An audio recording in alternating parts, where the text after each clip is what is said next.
Hi everybody, Simon here. Today I'm going to talk to you about my favourite kick, the angle kick. Well, I hope you're all training hard during this lockdown period. Before we get on with today's lesson, safety first. Make sure the area around you is nice and clear, there's no clutter, no toys, no dogs, no siblings. Make sure that everything is clear, you're not going to trip over anything, stand on anything, bump into something or break something. Make sure that if you're using equipment that it's suitable for the purpose. If you're holding pads, hold them out and down. Make sure the person holding the pads is strong enough to withstand the kicks. The pads will fly quite a way with this kick if you start getting it right. Don't get your 3-year-old kid sister to hold them, she will go flying too. On we go. So what exactly is an angle kick? Gyok Pechagi, 45-degree kick. Clue is in the name. Comes up from the ground, 45 degrees into the opponent, typically striking the rib cage area. Also very useful against the jaw. I've seen a couple of people knocked out in competitions using this kick. Very, very effective. Brilliant kick on the counter, which is one of the reasons why it's my favourite kick. Let's have a look.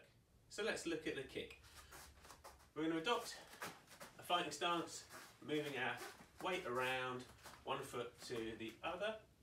It's not a static kick like some of the traditional kicks. We want to be doing this more like a sparring kick. So we're moving around, see the opportunity, we're going to start rolling those hips and fire it off the back leg and strike. Moving around, see opportunity and strike. So when would you use angle kick? It's a brilliant counter kick. When you see a gap, somebody's throwing a reverse punch, you've got a beautiful gap down there, off the back leg, straight underneath, 2 points. Thank you very much. Unfortunately, you're never going to score with just a single angle kick on its own. You're going to have to combine it, and we'll look at some variations and some combinations that you can put together for your sparring. Great, so the first combination we're going to look at is perhaps one of the most simple combinations, jab, cross, angle kick. Target for this angle kick is going to be the back of the head, 3 points. The design for this combination is to get the opponent worried about the jabs and the crosses, covering up and ignoring the kick that's coming through. So facing the bag, 1, 2, 3. 1, 2, 3. A little bit faster.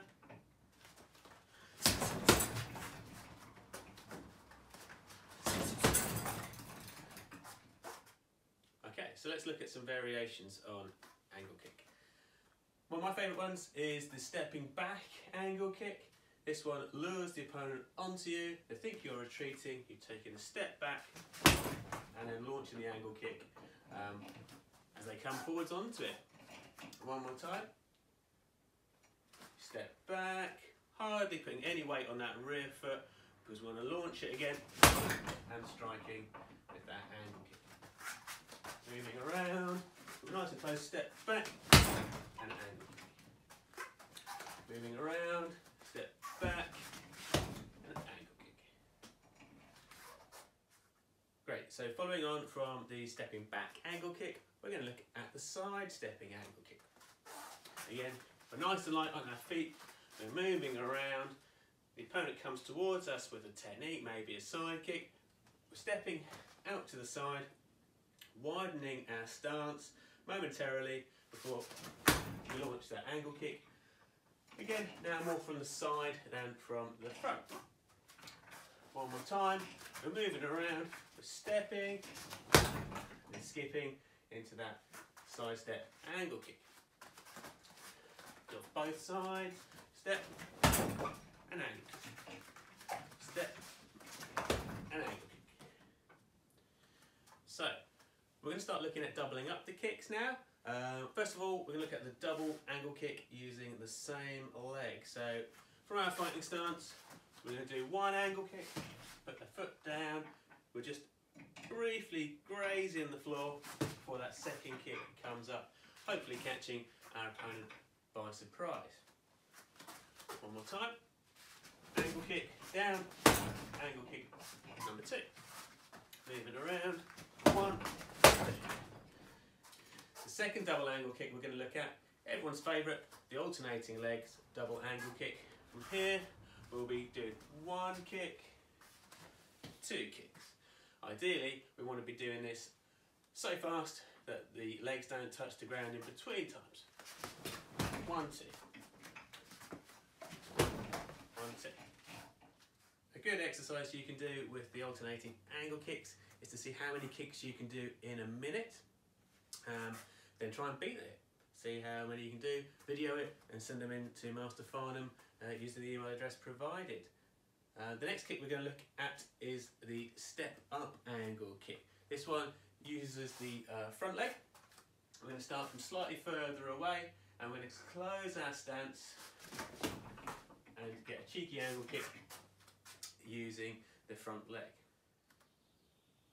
So from the reverse angle, if I were to do the kick on the spot now, I would miss. I need to close the distance, and to do that I'm going to shift that rear leg up, moving my hip position a lot closer to the opponent so that my kick can strike. Again, further away, I'm nice and light on my feet, I'm moving up, I'm stepping up. So the last kick we're going to look at today is the spinning angle kick. This is a very flash kick, looks hard but it's actually quite easy to do. We'll look at it in isolation to start with, and then we'll add in some other kicks to put it into combination. First of all, we're going to start with our kicking leg in front. This is very, very important. We're going to turn our back to the opponent. We're going to bring our non-kicking leg around and in front, and then swap over legs mid-air. So we'll be moving around, jump and spin. Moving around, jump and spin.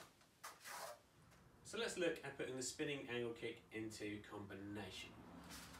Starting light on our feet as usual, we're going to do a rear leg angle kick and put our foot down in parallel with the other foot.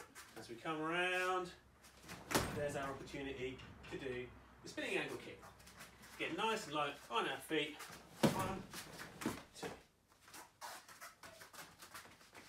1, 2. 1, 2.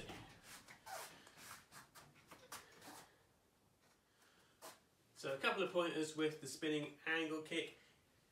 Where you place that foot after the first kick is so important. If after the first kick I place my foot behind me, too close to the opponent, as I come round I will be too close to the opponent to do a proper kick. The opposite is also true. If I put my foot down too far away from the opponent, too far in front of me, when I come round for my angle kick, they'll be too far away. So if you're finding that's what's happening when you're doing pad work, check where you're placing that foot. It works for a whole host of other kicks as well. I hope you've enjoyed today's lesson. Keep training, and I'll see you back in the dojo when all of this is over. See you soon.